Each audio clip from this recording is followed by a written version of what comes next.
I'm scared of roaches. I'm scared of heights. I'm scared of flying insects. I'm scared of losing my mom. Anything happening to my children or my grandchildren scares the fire out of me. I'm scared of failing a class. I'm scared of losing my family.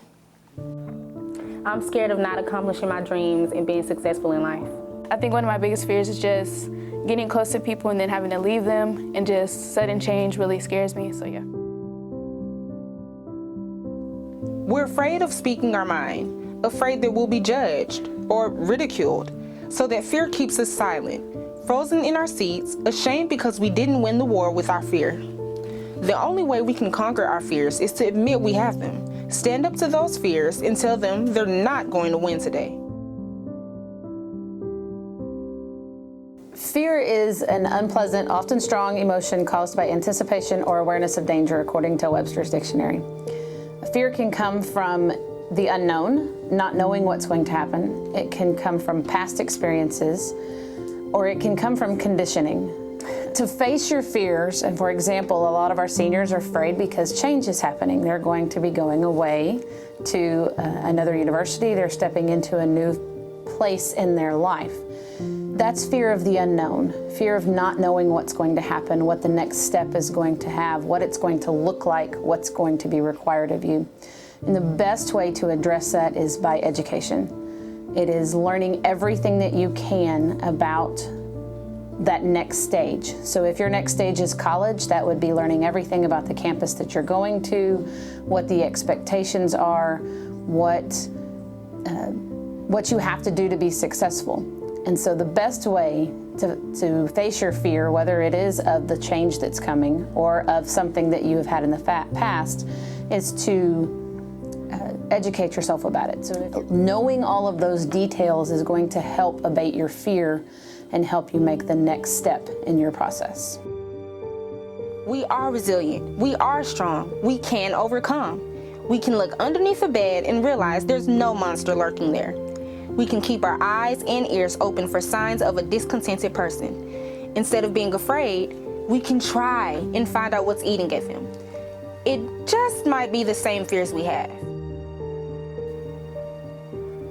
The first thing that I think of when y'all ask about fear is when I first went on stage.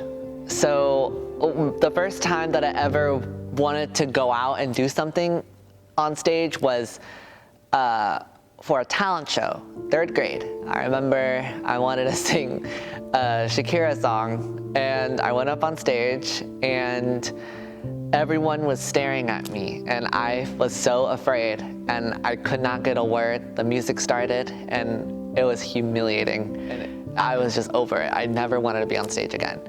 So freshman year, my parents are pressuring me to do something with my life and find something. I knew I wanted to be somewhere in the entertainment business, but I did not know what I wanted to do, and the only elective that I didn't choose was theater. I made it to my first theater class, and the old theater teacher, Miss Rodriguez, she pressured me to audition for the musical. At the time, I didn't know anyone, so I wasn't afraid of people's judgment, because if I failed, if I succeeded, no one would tell me anything. When I made it on the cast, it was like, oh, I'm actually doing this thing. I'm actually gonna do it. I studied the music, I practiced my lines perfectly, and on rehearsal days, I gained a relationship and I made a lot of new friends, and they helped me get over being on stage. Were my co-actors who made me comfortable on stage, and that kind of mellowed down the thought of me messing up on stage and me not being good enough. And I really think other people helped me get over that it's almost like a poison that I give to myself, you know? It's like the fear of knowing other people's reactions towards me. But when I'm on stage during an actual performance, the only thing I see is black. It's like an ocean of black, and all I can hear are people's laughter and reactions to things, and it's so empowering to know that you can have such a reaction without knowing who's reacting. And it's really fulfilling. That's good. My name is Folashade Nafiu. That's how you pronounce my name, like, actually. But people call me Fola. I lived in Nigeria for 15 years before coming to America a year ago. And when I heard that I was gonna come to America, actually, I was happy, but surprised, because I was thinking I was different from every other person. Like, how are they gonna see me? How are they gonna expect me? Also, when I got here, I got to this first school I went to was George Bush High School. And even though there were a lot of black people there, I still feel like I couldn't fit in, because my accent was not normal to other people.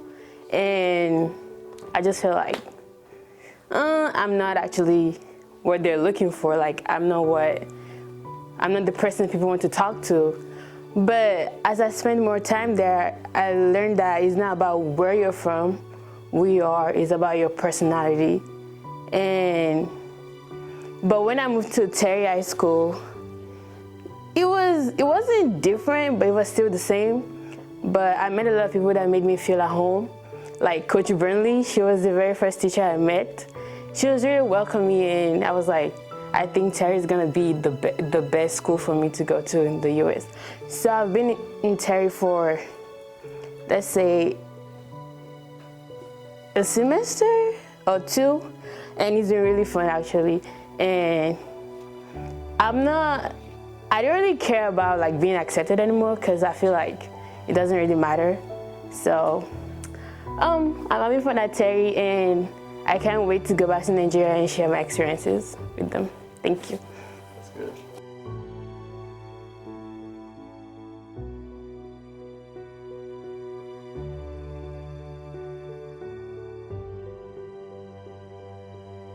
So take a deep breath, put your shoulders back, and step up to the plate. Bat away that fear and step out into the world with confidence, because the only way to conquer fear is to look it straight in the eyes and say, not today.